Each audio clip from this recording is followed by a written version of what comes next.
Hello students, welcome to online study by sim children academy.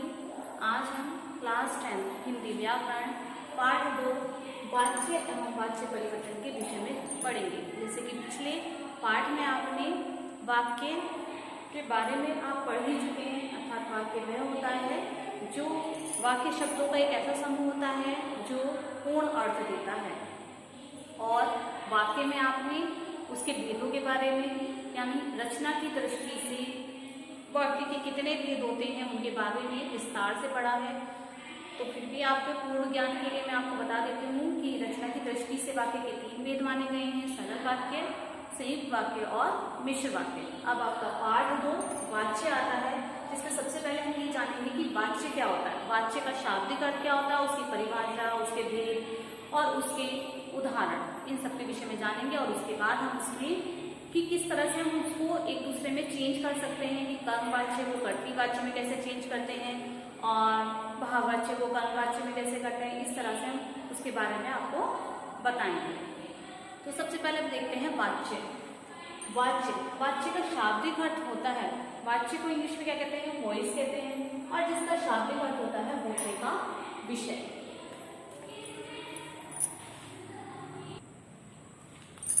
अब इसकी परिभाषा देखते हैं कि क्रिया के जिस रूपांतर से यह जाना जाए कि क्रिया द्वारा किए गए विधान मीन्स कही गई बात, जो बात हम कह रहे हैं कि उसका विषय कर्ता है, कर्म है या भाव है, उसे वाच्य कहते हैं।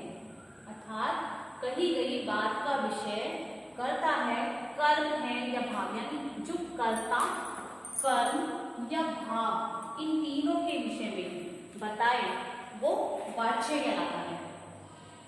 वाच्य के भेद, वाच्य के 3 भेद माने जाते हैं। नंबर 1 कर्तृवाच्य, नंबर 2 कर्मवाच्य और नंबर 3 भाववाच्य। जैसे कि इनके नाम से ही आई थिंक इनकी परिभाषाओं के बारे में आप अनुमान लगा सकते हैं। कर्तृ मीन्स कर्ता, यानी जिस वाच्य में कर्ता की प्रधानता होती है।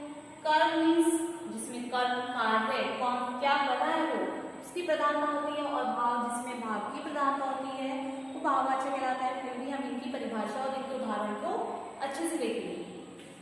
नंबर 1 कर्तृवाच्य, जिस वाच्य में मुख्य बिंदु कर्ता होता है, यानी काम को करने वाला, जो कार्य हम कर रहे हैं, यानी इसमें जो मेन जोर दिया जाता है वो किसमें दिया जाता है, कर्ता। उस काम को कौन कर रहा है, कर्ता, उसे कहते हैं, उसे कर्तृवाच्य कहते हैं। इसमें लिंग एवं वचन कर्ता के अनुसार होते हैं, यानी कर्ता कैसा है, कर्ता पर निर्भर करता है। कर्ता के अनुसार हम उस वाक्य में लिंग क्रिया को, कर्ता के अनुसार जो हमारी क्रिया होगी वो कर्ता के अनुसार चेंज होगी, यानी उसकी जो लिंग और वचन लगेंगे वो हमारे कर्ता के अनुसार लगेंगे। जैसे कि उदाहरण देखते हैं, रोहन दौड़ता है, तो कौन दौड़ता है, इसके बारे में मेन बात किसके बारे में कही जा रही है, रोहन के बारे में कही जा रही है। तो रोहन यानी काम कौन कर रहा है, कर्ता कौन है, रोहन, तो ये कर्तृवाच्य है।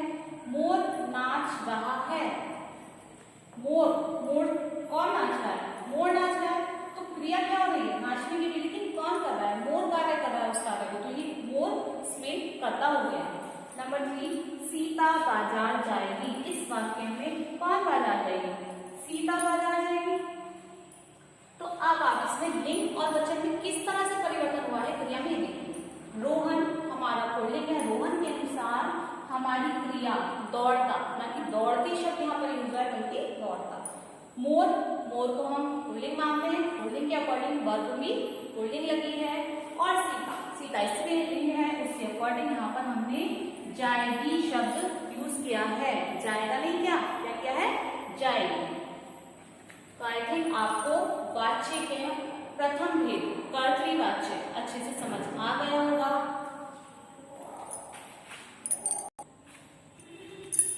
अब हम वाच्य के दूसरे भेद कर्मवाच्य के बारे में जानेंगे। जहां वाच्य बिंदु कर्ता न होकर कर्म प्रधान हो उसे कर्मवाच्य कहते हैं, यानी जहां पर कर्म की प्रधानता हो उसे कर्मवाच्य कहते हैं। उदाहरण, कविता से गाना गाया जाएगा, यहाँ जोर किस चीज पे, गाना गाया जाएगा, गाना कर्म पर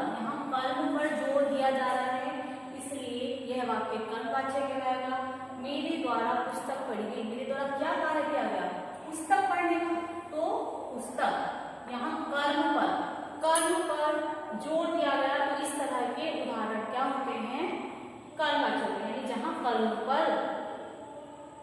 कर्म प्रधान हो वो वाक्य कर्मवाच्य कहलाते हैं। नेक्स्ट देखिए नंबर 3 भाववाच्य।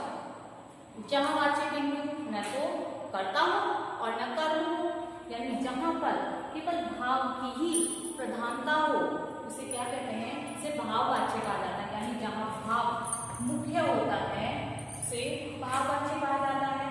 और भाववाच्य का प्रयोग असमर्थता या विवशता प्रकट करने के लिए नहीं के साथ किया जाता है। यानी ज्यादातर वाक्यों में असमर्थता यानी वो कार्य करने में वो या तो समर्थ नहीं है या उसकी विवशता उसके कारण उसे वो कार्य करना पड़ रहा है, तो इस तरह के भावों को व्यक्त करने के लिए नहीं शब्द का प्रयोग किया जाता है। ज्यादातर उदाहरण में, ये नहीं कह रहे कि सब में किया जाता है, ज्यादातर उदाहरण में असमर्थता या विवशता प्रकट करने के लिए भाववाच्य में नहीं के साथ उसका प्रयोग किया जाता है।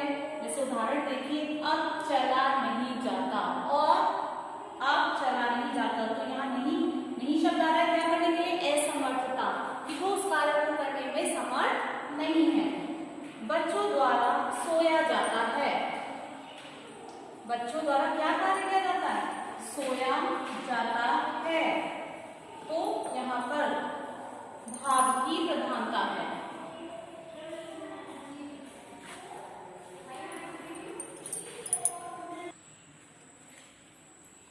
अब हम वाच्य और उसके प्रयोग के बारे में जानेंगे।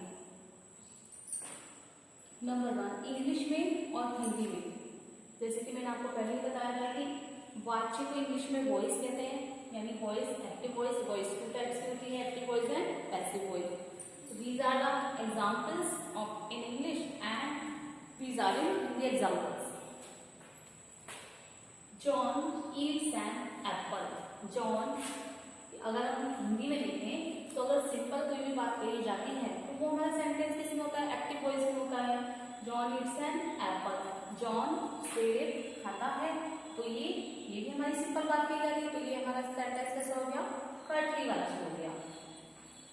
अगर हमें एक्टिव से पैसिव में चेंज करना है तो उसके लिए हमारे बहुत सारे रूल्स होते हैं जो अकॉर्डिंग टू द टेंस में चलते हैं, लेकिन सिंपली क्या क्या चेंजेस किए जाते हैं तो देखिए। सबसे पहले सब्जेक्ट को ऑब्जेक्ट बना दिया जाता है और ऑब्जेक्ट को सब्जेक्ट बना दिया जाता है। What is object in this sentence, apple and apple. According to the sentence we will use here helping verb and verb third form, main verb plus use by form and plus subject. And this sentence is in passive voice. अगर हिंदी में देखें तो हिंदी में आपने क्या बताया गया था कि यहाँ पर कर्तृवाच्य से अकर्तृवाच्य बनाते समय हमें के द्वारा, से, इस तरह के चिन्हों का यूज करना पड़ता, प्रयोग करना पड़ता है। तो जॉन सेब खाता है, तो जॉन के द्वारा सेब खाया जाता है, और अगर सेब कर्म को आगे ले लें तो इस सेंटेंस को हम ऐसे भी लिख सकते हैं कि सेब जॉन के द्वारा खाया जाता है। तो ये किसमें चेंज हो गया, आपका कर्तृवाच्य से अकर्तृवाच्य में बदल गया। अब इसके क्या नियम है कि किस तरह से हम वाच्य को बना सकते हैं। तो सबसे पहला है कर्ता तथा कर्म का स्थान परिवर्तन अनिवार्य नहीं होकर वैकल्पिक होता है। यानी हम कर्ता तथा कर्म को आपस में चेंज भी कर सकते हैं, बदल भी सकते हैं, और नहीं भी बदल सकते। ये हमारी इच्छा पर निर्भर करता है कि हम इसे बदले या ना बदले।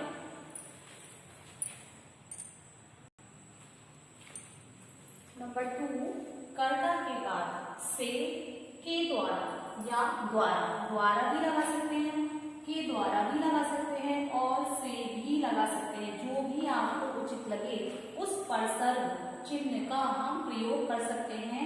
क्या बनाते समय, किसी भी वाच्य में चेंज करते समय, यानी कर्तृवाच्य से जब हम कर्मवाच्य या भाववाच्य में चेंज कर रहे हैं तब हम इन परसर्व चिन्हों का प्रयोग कर सकते हैं। नंबर 3 अधिकांश क्रियाओं में जा प्रत्यय का प्रयोग किया जाता है। यानी ये जा की फॉर्म, जा का रूप वहां पर अधिकांश में, सब में नहीं, ज्यादातर में जा प्रत्यय का प्रयोग किया जाता है। यानी ये जा प्रत्यय क्रिया के बाद जाकर लग जाती है।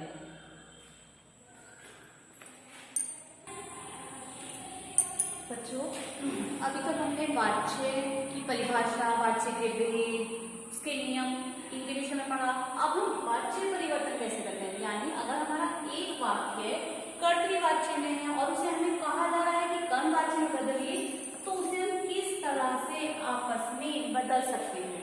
देखिए उदाहरण पर नंबर 1, अध्यापक विद्यालय में शिक्षा देते हैं। तो आपको ये बताया गया था कि से द्वारा या द्वारा पर से चिन्ह का प्रयोग करते हैं, तो आपको यहाँ से क्या करना है, अध्यापक विद्यालय में शिक्षा देते हैं। अध्यापकों द्वारा द्वारा चिन्ह का यूज करना है। अध्यापकों द्वारा विद्यालय में शिक्षा दी जाती है। आपको बताया था जा फॉर्म का, जा प्रत्यय का आपको ज्यादातर प्रयोग करना होता है क्या करते समय, वाच्य बनाते समय। नेक्स्ट देखिए, हम निमंत्रण पत्र कल लिखेंगे, तो हमको क्या बनाया हमने इसमें, से। हम से पर शब्द चिन्ह का प्रयोग किया हमने यहाँ पर। हम से निमंत्रण पत्र कल लिखा जाएगा। लिखेंगे तो लिखा और जा प्रत्यय, और उसमें हमने फ्यूचर टेंस के अकॉर्डिंग, भविष्य काल के अकॉर्डिंग गा के भी ये हमने प्लस कर दिया, जा प्रत्यय में जाएगा। तो हमसे निमंत्रण पत्र कल लिखा जाएगा। तो ये तो थे आपके कुछ उदाहरण कर्तृवाच्य से कर्मवाच्य में बदलते हुए कि किस तरह से क्या चेंज किए जाते हैं। इसी तरह से और भी बहुत सारे उदाहरण आपकी किताब में दिए गए हैं, आपकी बुक में दिए गए हैं, जो आप वहां से पढ़ सकते हैं अच्छे से और समझ सकते हैं। बहुत सारे नियम सारे यही चलेंगे। नेक्स्ट आता है आपका कर्मवाच्य से कर्तृवाच्य बनाते समय, यानी कर्मवाच्य से कर्मवाच्य को किस तरह से हम कर्तृवाच्य में चेंज करते हैं। तो बस जस्ट इसका अपोजिट हो जाएगा, उल्टा हो जाएगा। देखिए उदाहरण नंबर 1, प्रधानाचार्य द्वारा छात्रों को छुट्टी दे दी गई। तो हमारा यहाँ पर कर्तृवाच्य में हमने हमारे यहाँ पर ने पर शब्द चिन्ह का यहाँ पर कर्तृवाच्य में प्रयोग किया जाता है। तो सबसे पहले हम इसमें से क्या लेंगे, यहाँ से सब्जेक्ट यानी हमारा जो कर्ता है सबसे पहले बोलेंगे, यानी प्रधानाचार्य में छात्रों को, द्वारा हट जाता है, जो पर शब्द हम यहाँ पर लगाते हैं द्वारा या से या के द्वारा, ये तीनों पर शब्द यहाँ से हट जाते हैं कर्मवाच्य से कर्तृवाच्य बनाते समय। प्रधानाचार्य ने छात्रों को छुट्टी दे दी। नेक्स्ट देखिए, नानी द्वारा कहानी सुनाई जाती थी। तो नानी कहानी सुनाती थी, जरूरी नहीं कि ने चिन्ह हमारे यहाँ लगे, ने का वो भी हो जाता है।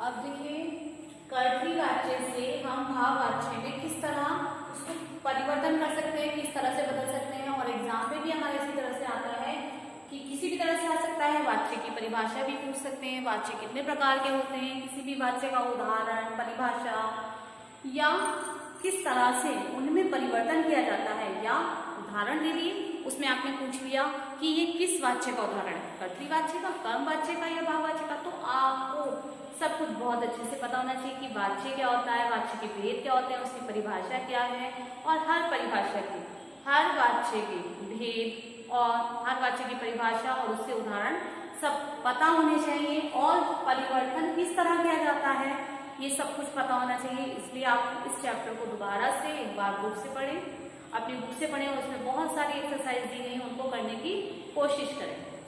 तो नेक्स्ट देखते हैं हम कर्तृवाच्य से भाववाच्य में किस तरह से बदला जाता है। कर्तृवाच्य अब चले, और अगर हमें इस वाक्य को भाववाच्य बनाना है तो अब चला जाए, जा प्रत्यय का यूज।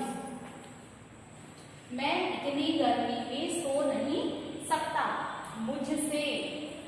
हमने भाववाच्य बनाया तो उसमें भी से, के द्वारा या द्वारा इस तरह के चिन्हों का प्रयोग किया जाता है। तो मुझसे इतनी गर्मी में सोया नहीं जाता, जा प्रत्यय का प्रयोग। वह बाजार जाता है, वह। जब हम वह शब्द को भाववाच्य में बनाएंगे, भाववाच्य में चेंज करेंगे तो वर्ड बनेगा उस, वह का उस। और से विभक्ति चिन्ह का प्रयोग करेंगे हम यहाँ पर तो शब्द बनेगा उससे। उससे बाजार जाया जाता है, I hope you will learn this chapter very well.